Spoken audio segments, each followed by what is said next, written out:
CityCast is brought to you by Wise, the app for international people using money around the globe. With Wise, you can send, spend, and receive up to 40 currencies with only a few simple taps and save up to 55% compared to major banks. Plus, Wise won't add hidden fees to your transfer. Whether you're buying souvenirs with pesos in Puerto Vallarta or sending euros to tip your Coliseum tour guide, you know you're getting a fair exchange rate with no extra markups. Be smart. Join the 15 million customers who choose Wise. Download the Wise app today or visit wise.com.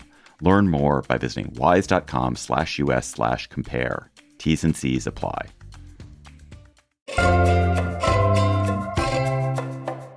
Today on CityCast Austin, Lloyd Doggett has represented our area for decades.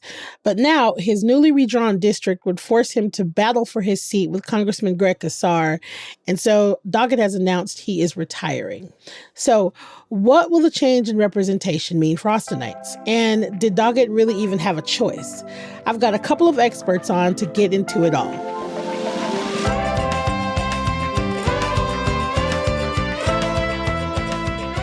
It's Tuesday, August 26th. I'm Nikki Devon, and this is what Austin's talking about.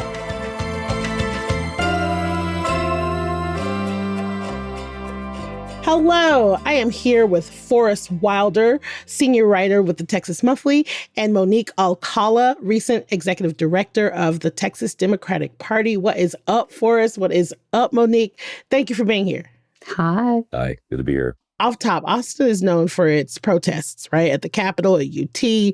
I'm curious, did redistricting attract the same attention as far as protests go? Yeah, I mean, I thought there was I would say an unusual level of interest from the public in something that sounds kind of arcane. What is redistricting? Are most people intimately familiar with it? No, but I think the difference this time is the context in which it's happening. So, if you're someone who's not on board with the Trump administration or the MAGA movement, I mean, this looks to be, and I think it probably is, a kind of brazen and naked attempt to keep Trump from having accountability for the second half of his second term. And so folks were showing up. There were a bunch of different protests of different sizes and different types, both inside and outside the Capitol building. Of course, the Democratic members of the legislature were taking actions, some pretty dramatic actions, to try to stop or delay or bring attention to these new maps. And then, folks on the outside were organizing protests of different sizes and different scales and by different organizations. So I think it was a pretty robust turnout so far. Yeah, I agree with that. And I think to Forrest's point, that one of the most important contextual facts here is that Trump unapologetically said that this was for political gain. And so I think that really underlined the importance of ensuring that that we organize one of the most chaotic, really difficult to organize parties. The Democratic Party, I think we always joke in Democratic politics that it's like organizing feral cats. And so, seeing so many people, both the caucus and the nonprofit organizations, really speak out on this issue, I think was both evident in both the in-state and national media, but also if you attended any of the rallies, you could feel the anger that was there. I feel like one thing Austinites are going to do, they're going to protest. They're going to show up at the Capitol. I love that about this city is that we definitely are that's our Capitol. I know that what I was seeing online a lot was when Representative Collier was inside, not able to leave, just trying everything we could to stop this from happening. I think that there are some people that are it was going to happen regardless. It didn't matter if the Democrats broke quorum. It didn't matter who stayed overnight. It was going to happen regardless. Mm-hmm. And so I'm curious if that's what you guys were seeing as well. I think the naysayers will say, sure, that it was futile, but what we saw was a really full-throated Democratic response by Nicole Collier. Just Texans were leading the way on this national discourse around this racist gerrymander. And we did exactly what Texans do, and that's fight back. And none of this discourse around the country, and Gavin Newsom wouldn't be thinking about responding. Governor Pritzker wouldn't have even thought about being helpful unless there was some attention being brought to it. I've been covering the Capitol and Texas politics for a while now, and pretty much, my professional career maps onto Republican, one-party rule, essentially. I don't think I've ever covered a legislative session where the Republicans haven't had control of both chambers and the governor hasn't been a Republican. I would say Republican control has both, tightened in some respects and become more draconian.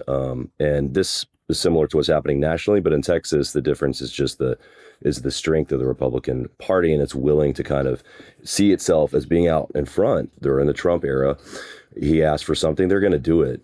And frankly, the tools that the minority party in Texas, the Democrats, had and have to stop something like that are very limited. So then the question becomes, what do you do? Do you just sit back and let it happen?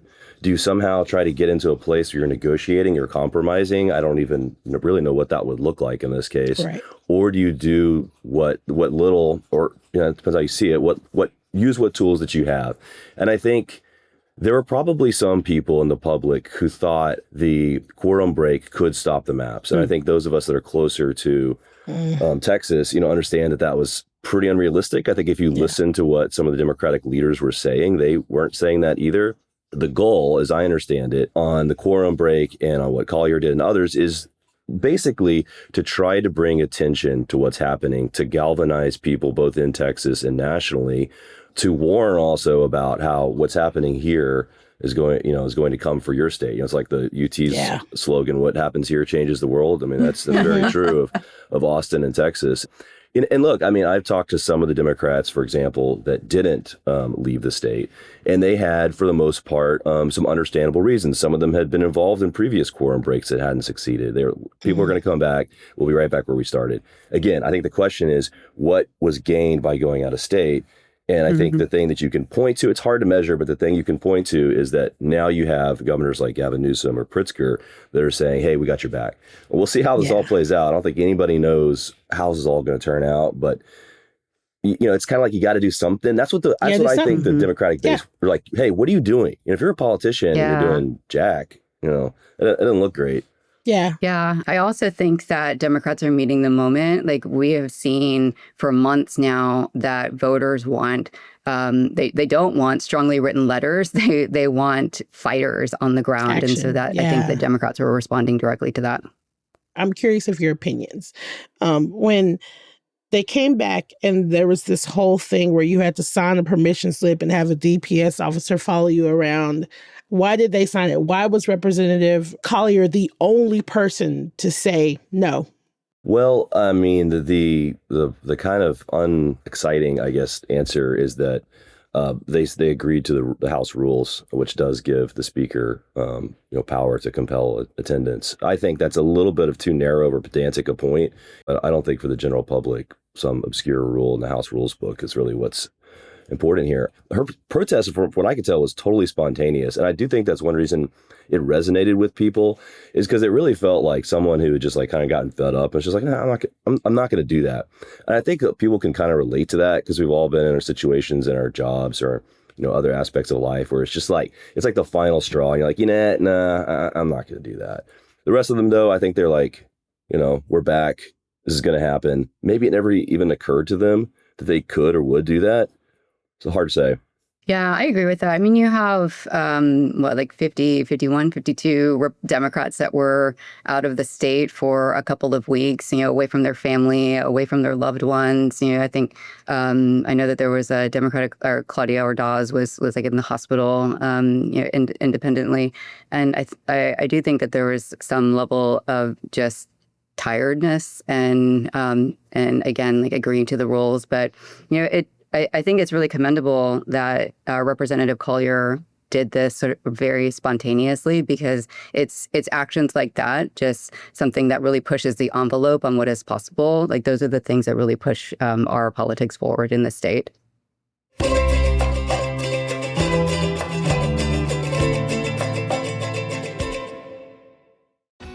Saturday morning is my favorite day of the week. It's the day I get to sleep in and lounge. And let me tell you, since I've gotten the Cozy Earth sheets, relaxing has become one of my favorite pastimes. Now, I've talked a lot about how the temperature regulating sheets guarantee you a comfortable night's sleep, but they're also great for summer mornings when you're just not quite ready to get out of bed and face the hot day. Now, of course, I have to mention you can grab some sheets risk-free with the Cozy Earth 100-night sleep trial. And if you try them and you don't love them, you can return them hassle-free. But I don't think you're going to want to. So head to CozyEarth.com, use my code, CozyAustin, for 40% off. And if you get a post-purchase survey, make sure you let them know you heard about Cozy Earth right here. Because your bed should be more than a place to sleep. It should be your happy place. Cozy Earth makes that possible.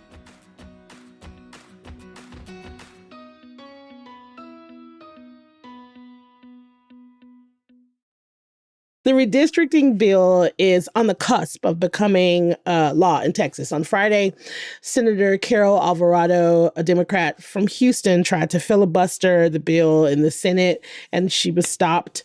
Any minute now, we're expecting Governor Abbott to sign it into law, and it's already being challenged in court. A lawsuit was filed against Abbott and the Secretary of State, Jane Nelson, claiming the redrawn districts are racially discriminatory. What do you make of where things are now? Did we see this coming? Is this kind of like, yep, we expected things to go this way? Where are we now? The maps are going to become law in the state. Abbott will sign. As you said, there's already a court challenge. And interestingly, that challenge is kind of a tack on to the ongoing litigation around the 2021 maps, right? So remember that the census is done every 10 years, and then typically redistricting is done in the year thereafter. And that's how it's almost always worked in this country. So those 2021 maps are already being challenged for being discriminatory under the Voting Rights Act. So this lawsuit that was filed just recently, is adding on to that, saying essentially, you don't get to do this twice. These new maps are using the same data that were used for the 2021 litigation.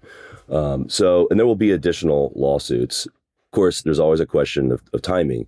How quickly can something move through the courts ahead of the primary season and, of course, the general election next year? And I don't think anybody knows the answer to that. Also, we have to keep in mind that the U.S. Supreme Court has not been very friendly to the Voting Rights Act. I mean, one of the reasons Republicans are able to do this at all is because the Supreme Court has gutted key portions of the Voting Rights Act. Texas used to, for example, be under preclearance. If the state wanted to make changes to voting practices in this state that were significant and could affect the rights of minorities to vote, they would have to go to the U.S. Justice Department and get permission before they made any changes. That's gone, thanks to the Supreme Court. There are aspects of the Voting Rights Act that are still intact, but it's not as strong. And, it's a 6-3 conservative Trump majority in the Supreme Court. I think that's a really good summation of where we are now. I would expect that we're going to see some more lawsuits, both by in-state organizations and also nationally. And we expected things to go this way, right? Yeah, it's hard with the number of Democratic seats that we have in the legislature, and also with somebody that's like dictatorial sitting in the presidency. I think the thing we don't know is what the other states are going to do. Right. Yeah, that's true. Yes, that's true. This whole dominoes now. How many of them are going to fall on which side? Mm-hmm. Now, last week, we learned that Congressman Lloyd Doggett was not going to seek re-election if the state's new congressional district map is upheld in court. An opinion piece in the Austin Chronicle last week, half a dozen high-ranking local Democrats urged Doggett to retire and let Kassar have the seat. Monique, were local Democrats in agreement over this? Yeah, I think that a lot of people have recognized that Greg Kassar, or Congressman Kassar, is a rising star. He's an incredibly talented elected official who not only is on the right side of history, just like Congressman Doggett, but he's a fighter. I believe he's a competitive athlete. He's a track star and a rock climber.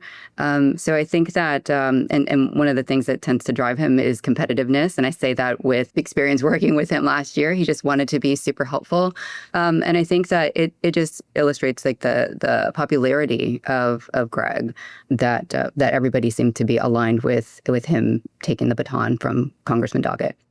Oh, my little heart. Forrest, do you have any thoughts on that?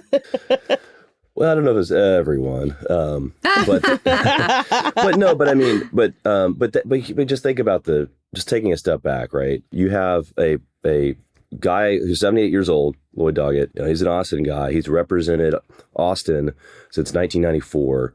The Republicans have attempted to redistrict him out of existence multiple times.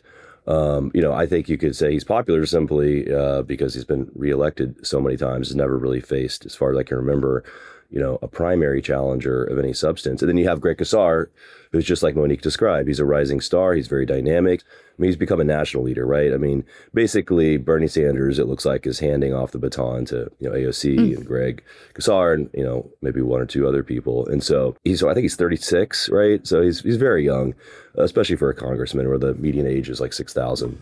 So I mean, can I say it sucks for the constituents? I mean, I don't know if I can say that on this podcast. You can. You absolutely can. And that's exactly. And this has happened before with these these vicious gerrymanders, right? I mean, it's happening in other parts of the state as well, where you draw the map, so you force these two people to almost like it's like a Squid Games, thing where it's like, it's nasty. So you could see how, Doggett didn't want to let go. I mean, he came out with that statement a couple Sundays ago that surprised a lot of people, including Casar, basically saying, Greg, why don't you go run down in 35, which is essentially now a Trump-leaning district in Bexar County, San Antonio, and I'll take 37. Casar didn't want to run down there. That's not his district. It'd be hard to win. And there's also the kind of aspect of it where Doggett was saying, hey, it's a Hispanic majority district. Why don't you go win these Hispanics back? I think that would sit well with a lot of people.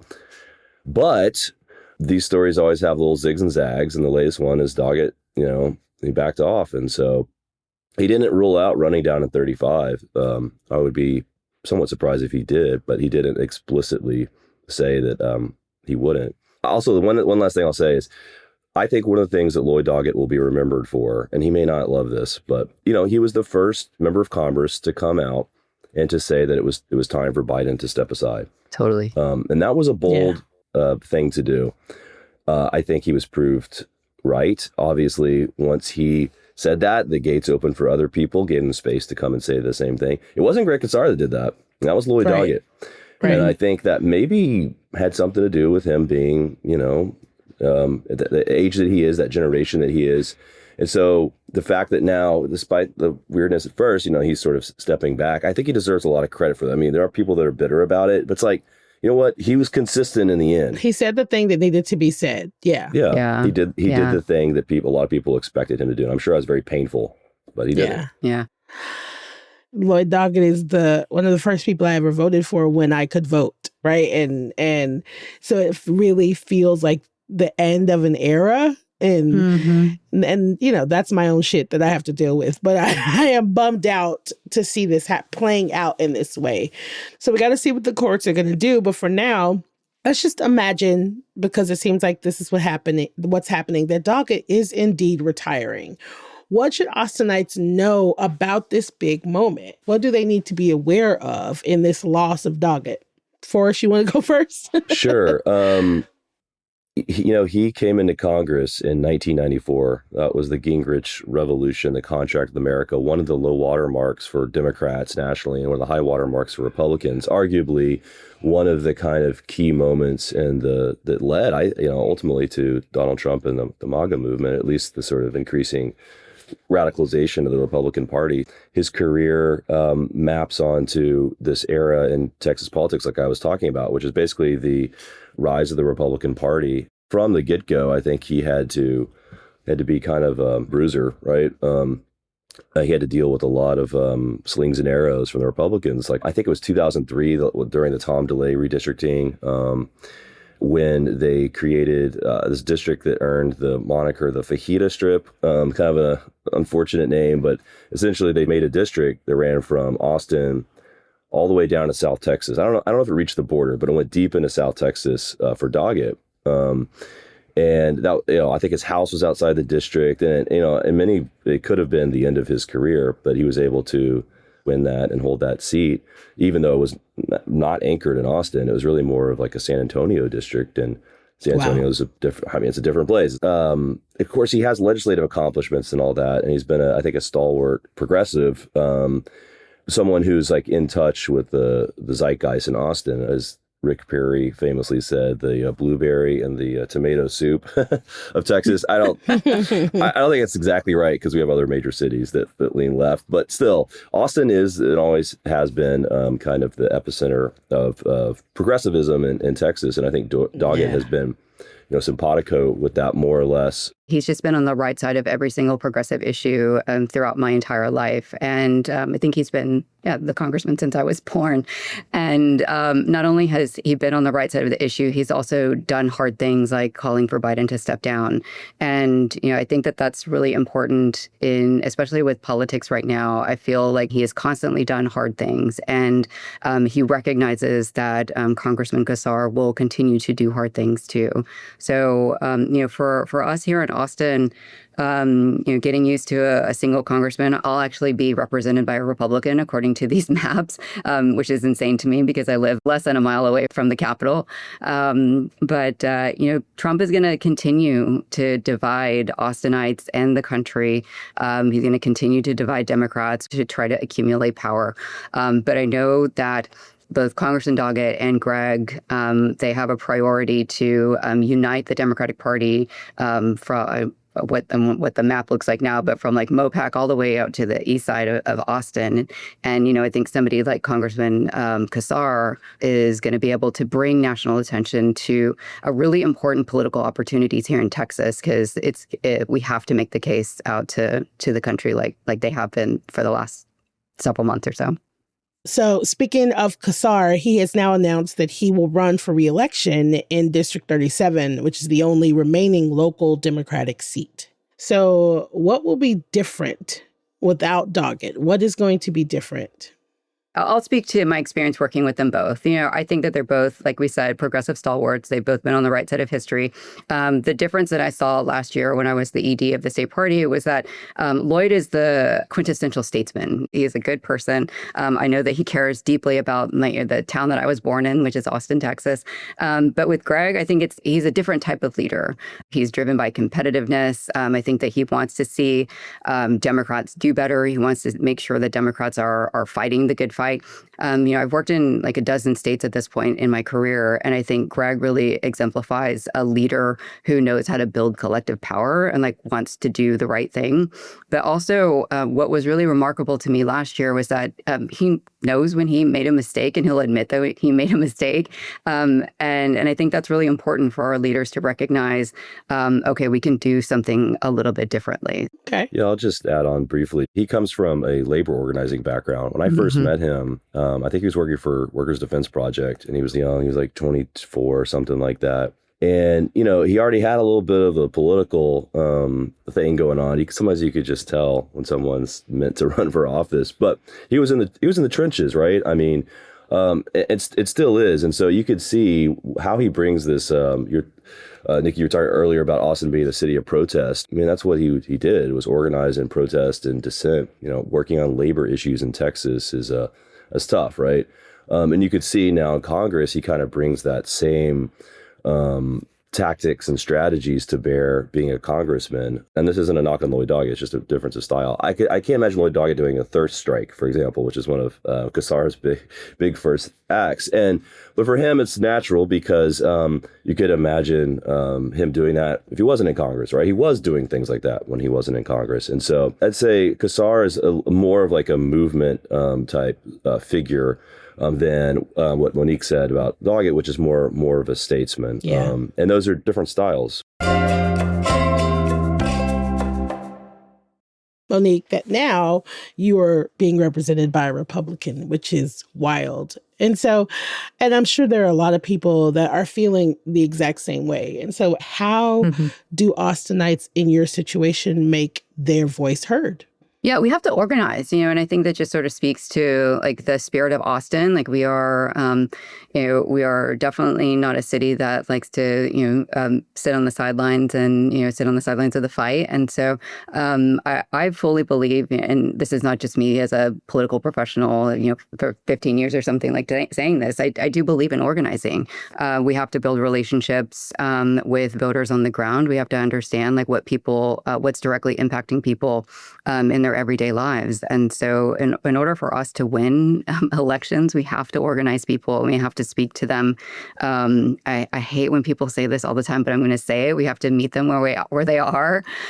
We have to go out to communities. It's so one of the most important things to me last year when I was at the party was going out to places like rural Texas and West Texas and RGV and hearing the things, like I think my future district is going to connect with like somebody 300 miles, west in West Texas of me. Like my issues here in Austin and the issues that I know that people are impacted by here in Austin are not the same as the people that are in Valverde County. So we've got to build those relationships. We've got to organize. We also have to find a sense of commonality in order for us to continue winning. What about you, Forrest?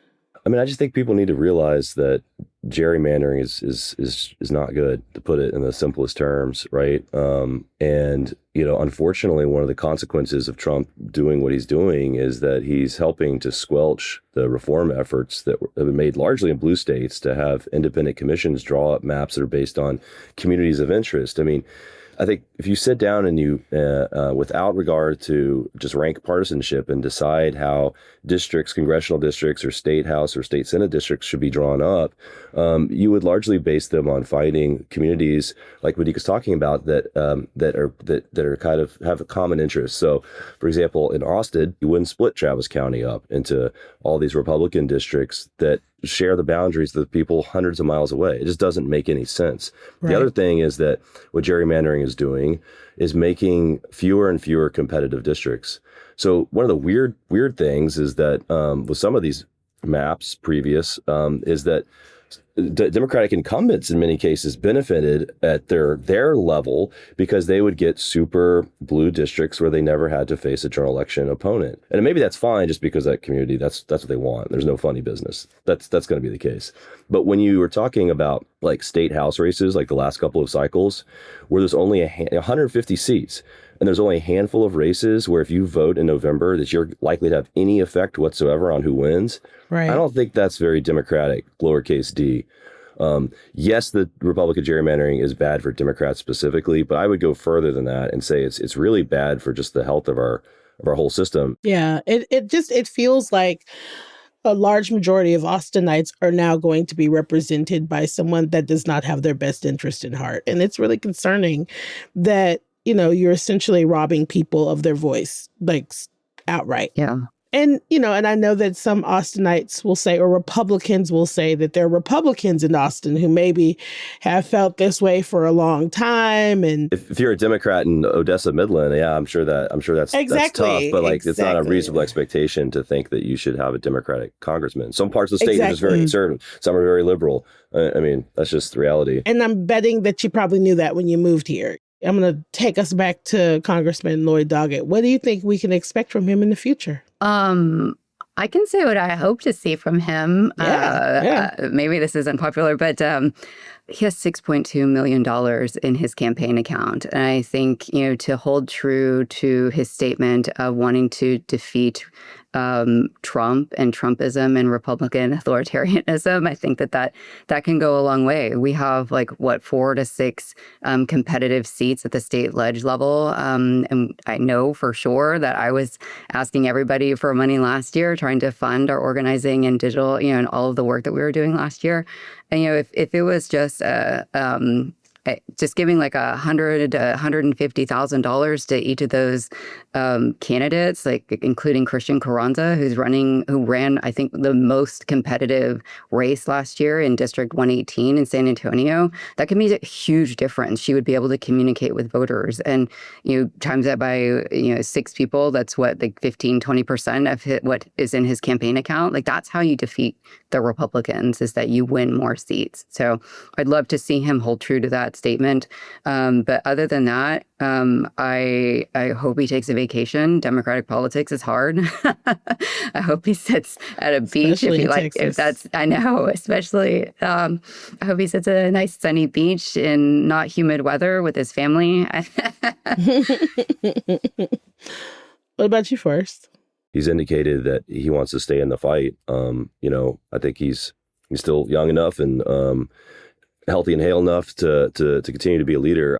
Even as a retired congressman, someone that has been around for that long could still really make a difference. And in Texas, for Democrats, I mean, the bench is never deep enough. Beto, for example, okay, the guy's lost 3 races, but yet somehow he manages to be such a leader, right? I mean, he's essentially a spokesperson, an organizer, and someone that's constantly pressuring other Democrats from a progressive grassroots level to fight back. Maybe that's not Doggett's role exactly, but I think it just goes to show there is space out there for elder statesmen who are retired, quote unquote. Well, I, for one, am going to be keeping my eye out. Forrest, Monique, thank you so much for talking to me about this and calming my nerves a little bit. I admit I was very dramatic in my response, but it feels as if the tides are turning and it's time to pass the baton. And I guess I will come to terms with it.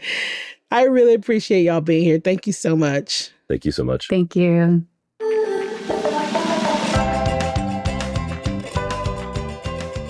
That's all for today here on CityCast Austin. You can find links to Forrest and Monique's social media in our show notes.